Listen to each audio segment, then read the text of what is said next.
여러분, 숙주 하면 뭐가 먼저 떠오르세요? 보통 숙주나물 많이 생각하실 것 같아요. 그런데 숙주나물이랑 조선시대의 인물인 신숙주를 연결해서 생각하시는 분도 많은 것 같아요. 그러고 보니까 최근에 신숙주 초상이 국보 지정된다고 예고 나왔더라고요. 이 인물이 어떤 인물이길래 그 사람의 초상화가 국보까지 지정이 되는 것인가. 그래서 오늘은 신숙주가 어떤 사람이었는지 그의 삶에 대해서 알아보는 시간 가지겠습니다.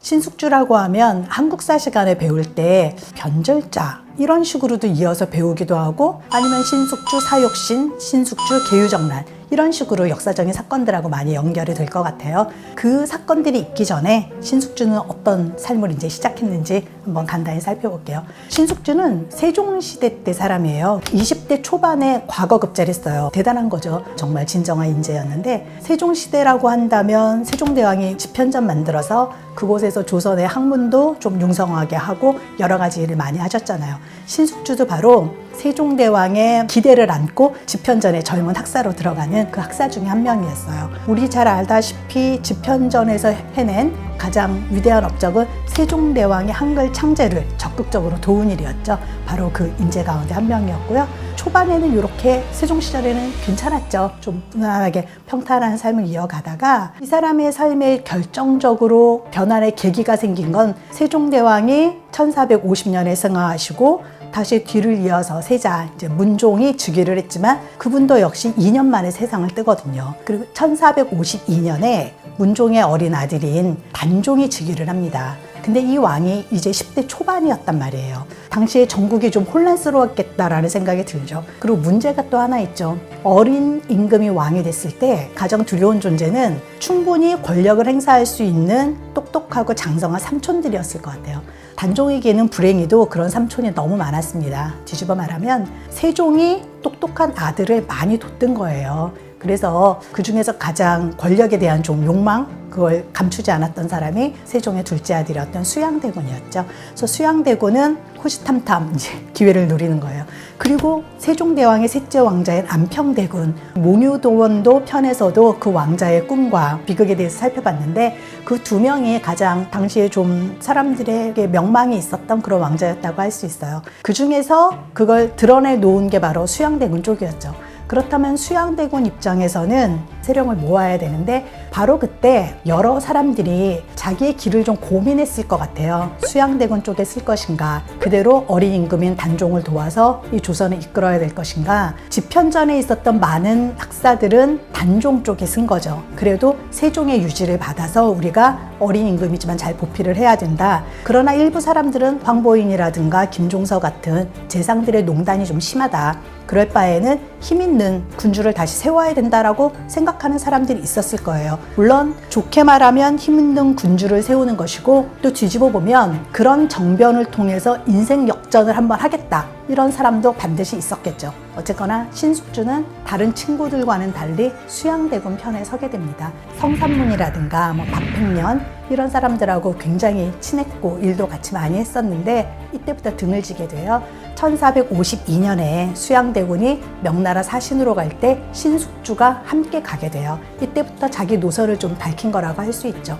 이렇게 가다가 1년 뒤인 1453년에 드디어 계유정난이 터지는 거죠. 수양대군이 김종서 같은 재상들 먼저 싹 제압하고 자기의 친동생인 안평대군에게 역모죄를 도리어 씌워요. 그래서 얘가 역모를 일으켰다 해서 강화도로 유배를 보내서 사약을 내리고 이런 식으로 정권을 딱 걸머쥐는 거죠. 그리고 신숙주는 바로 이때 그 정변을 도운 공으로 공신의 책봉이 됩니다. 그래서 수많은 공신 중에 이제 하나가 되었는데 우리가 처음에 얘기 잠깐 했었던 신숙주 초상은 바로 이때의 공신 초상으로서 그려진 거예요. 그래서 이렇게 해서 신숙주는 이제 권력 옆에 딱 쓰게 된 거죠. 그런데 계유정난이 수양대군이 그 정도의 권력, 내가 영의정을 하겠다, 정권을 좀 이렇게 하겠다, 그 정도의 꿈을 가지고 이렇게 친동생을 죽이고 수많은 대신들을 살해하고 그런 건 아니겠죠. 결국엔 단종에게 양위를 받는 거죠. 그래서 단종을 상왕으로 올리고 조선 7대 임금인 세조로 등극을 하게 됩니다.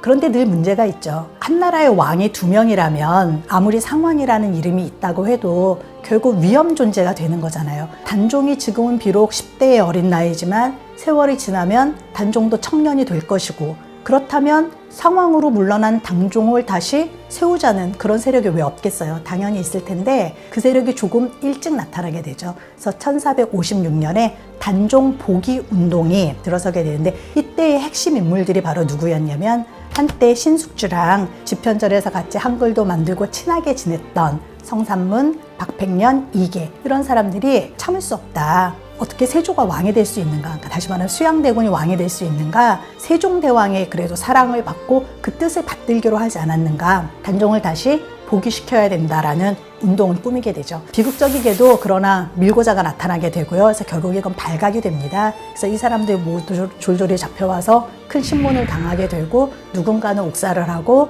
누군가는 이제 끔찍한 능지 처참령까지 당하는, 이렇게 되는데, 이때에 단종 복위를 꾀하다가 죽어간 사람들을 후일에 사육신이라고 불러요. 6명의 신하가 죽음으로써 왕에게 충성을 다했다는 거죠. 그렇다면 단종의 운명은 어떻게 됐을까요? 단종은 결국 상황에서도 패해지고 노산군이라는 이름으로 이제 강등이 돼서 잘 아시는 대로 영월로 유배를 보내놓게 되잖아요. 그런데 이때 단종을 살려둘 수 없다고 세조에게 주청하는 사람이 바로 신숙주예요. 신숙주는 단종이 세손 시절이었을 때 바로 단종의 사부였어요. 한때는 자기의 제자였고 세종의 유지를 받들어서 잘 보필하겠다고 했었던 어린 임금에게 사약을 내리라 라는 식으로 세조에게 주청을 하고, 결국 세조는 못 이기는 채 막 슬퍼했다곤 하지만 그건 그냥 그랬던 거겠죠. 결국 단종은 영월에서 죽음을 맞이하게 됩니다. 이런 식으로 신숙주는 계속 세조 옆에서 이제 승승장구하는 그런 삶을 살게 되고요.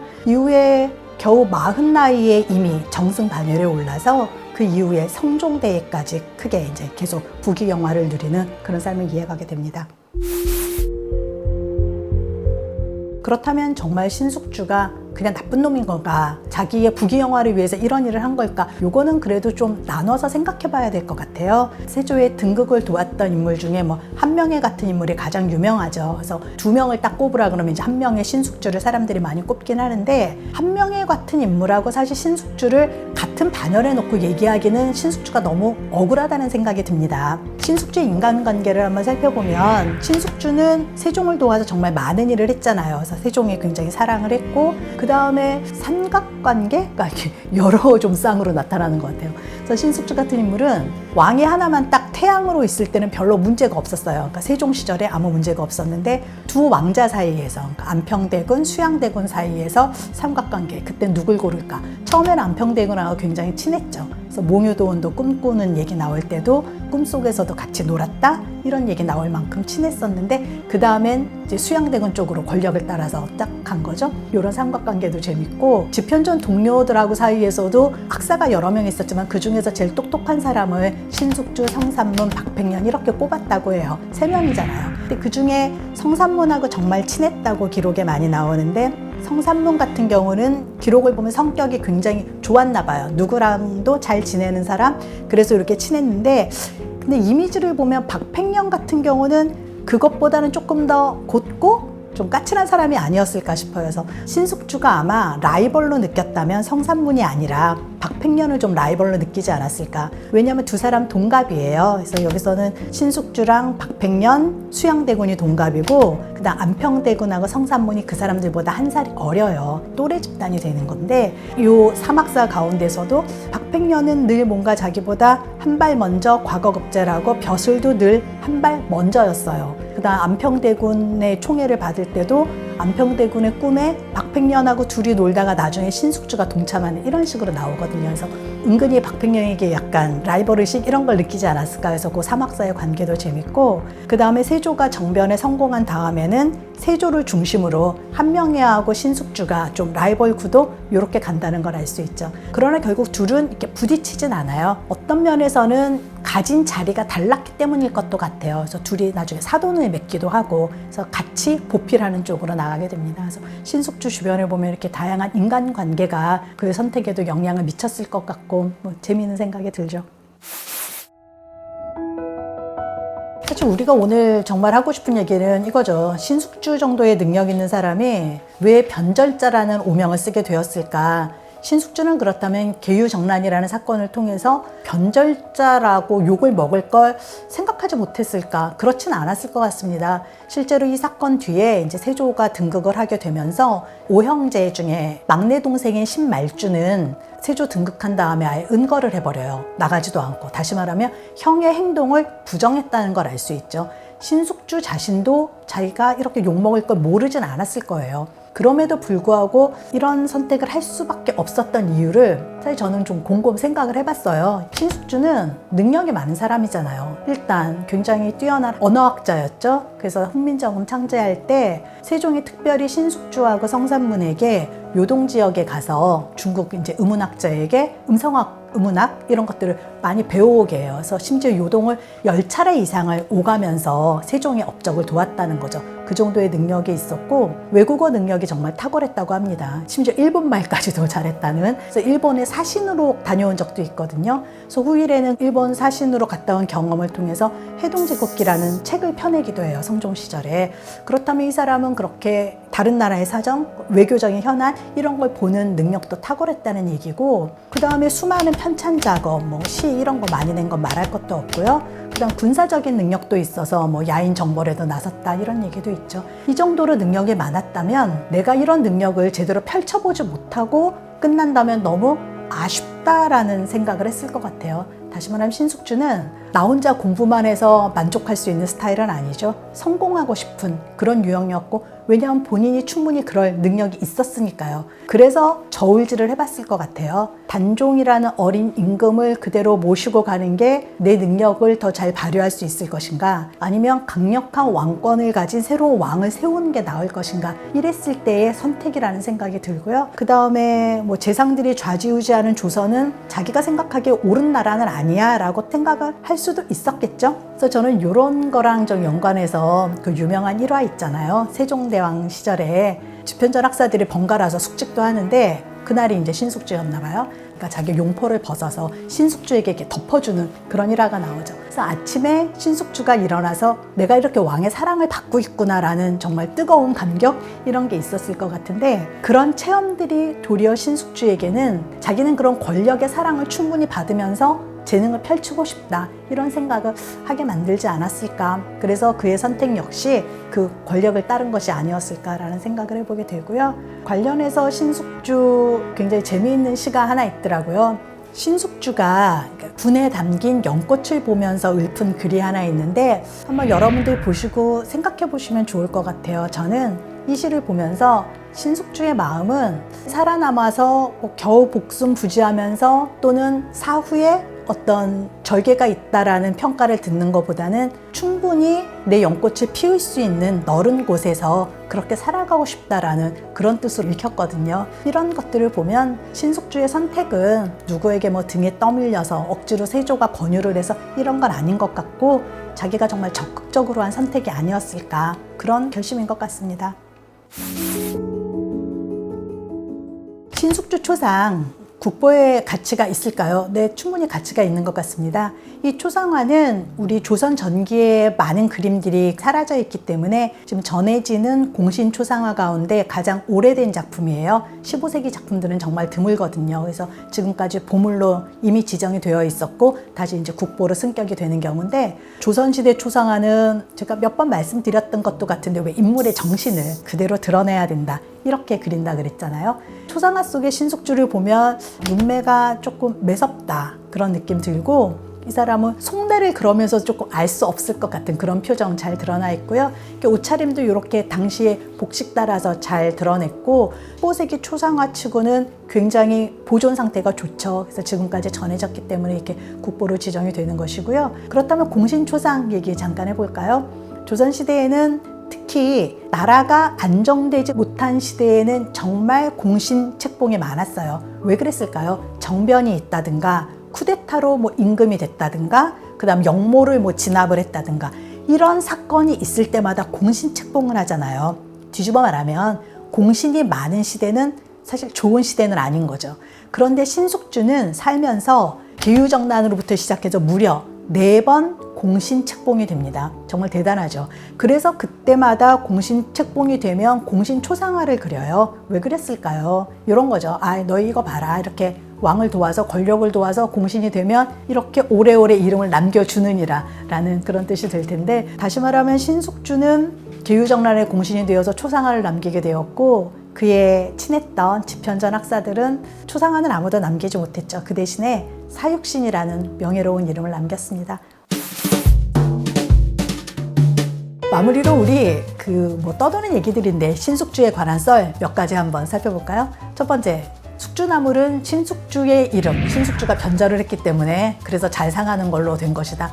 그거는 사실 썰이라고 합니다. 사실 별로 관계가 없고 그냥 신숙주 이름은 숙주였을 뿐인 거죠. 두 번째는 요거는 또 사람들이 꽤 많이 믿는 썰이에요. 이런 얘기예요. 신숙주 부인이 죽었는데 그게 바로 단종 복위 운동 때 다른 친구들은 다 죽어버렸잖아요. 그런데 신숙주가 그날 살아서 돌아오니까 부인이 이랬다는 거죠. 이렇게 자기는 목 매달려고 광목 하나 딱 가지고, 나는 당신이 성산문이나 이런 학사님들과 함께 충의를 다해서 죽을 줄 알았는데 왜 살아 돌아왔느냐. 난 당신이 죽으면 나도 같이 따라 죽으려고 준비하고 있었다 라고 했다는, 그래서 목을 맸다. 이런 썰이인데 이것도 사실은 아닙니다. 왜냐하면 단종 복위 운동이 있었던 것은 이제 6월 달이었고, 그 다음에 신숙주의 부인이 죽은 거는 그것보다 이전이 그해 1월에 사망을 했다. 그래서 이것도 역시 사실은 아닌 것으로. 그 다음 세 번째 또 있습니다. 정변이 있게 되면, 그러니까 역모자로 취급되는 사역신이라든가 이런 사람들이 다 관노비가 되잖아요. 그때 신숙주가 세조한테 그런 청을 했다 그래요. 단종의 왕비인 정순왕후 송씨를 우리 집 노비로 달라, 이렇게 청했다. 그런데 세조가 그래도 그렇게 주진 않았다. 이게 사실일까? 이 기록이 있기는 있어요. 그런데 이 기록은 당시의 기록으로 전해지는 게 아니라 굉장히 조선 후기? 그 다음 거의 근데 그때의 기록이기 때문에 실제로 그런 말이 있었다고 해도 이거는 가능했을까? 그러니까 다른 신하들 집안에 여성들은 노비가 되고 아들들은 처형을 당하기도 하고요. 그렇게 되지만 아무리 그래도 왕의 왕비를 관노로 내려달라고 그런 일이 있을 수 있었을까? 이것도 아니라고 봅니다. 실제로 그 단종 비였던 정순왕후는 굉장히 오래도록 살아남거든요. 그래서 관노로 주어지진 않았고 당시에 왕실 여성들처럼 그냥 조용히 이렇게 살아가게 되는 그런 삶을 맞이하게 됩니다. 그래서 이 세 가지는 사실이 아니에요. 근데 중요한 건 이런 세 가지 이야기가 시중에 떠돌 만큼 어땠다는 거겠어요? 신숙주에 대한 세상의 평가가 그랬다는 거죠. 그럴 만한 놈이다라는 욕을 먹었다는 그런 증거가 될 수 있겠죠. 오늘 이렇게 신숙주 초상 국보 지정을 계기로 해서 신숙주의 삶에 대해서 알아봤습니다. 여러분은 어떻게 보셨어요? 아무리 그래도 그럴 수가 있냐. 그래도 세종의 유지를 어기고 어떻게 자기 제자를 이렇게 죽으러 모느냐라고 생각하실 수도 있고, 또 한편 생각하면 그래도 다음 시대에 인재가 그렇게 없던 시대에 신숙주 정도 인물이 남아서 그 다음에 세조 이후에 좀 그걸 이끌어가지 않았느냐라고 평가하실 수도 있을 것 같아요. 여러분의 생각, 신숙주는 어떤 사람이었나? 이런 생각들 댓글로 좀 남겨주시고요. 그 댓글에 대해서도 또 다른 분들의 생각 함께 좀 토론하는 장이 되면 재밌을 것 같습니다. 오늘 영상 재밌게 보셨다면 구독, 좋아요, 그리고 알림 설정 부탁드립니다. 감사합니다.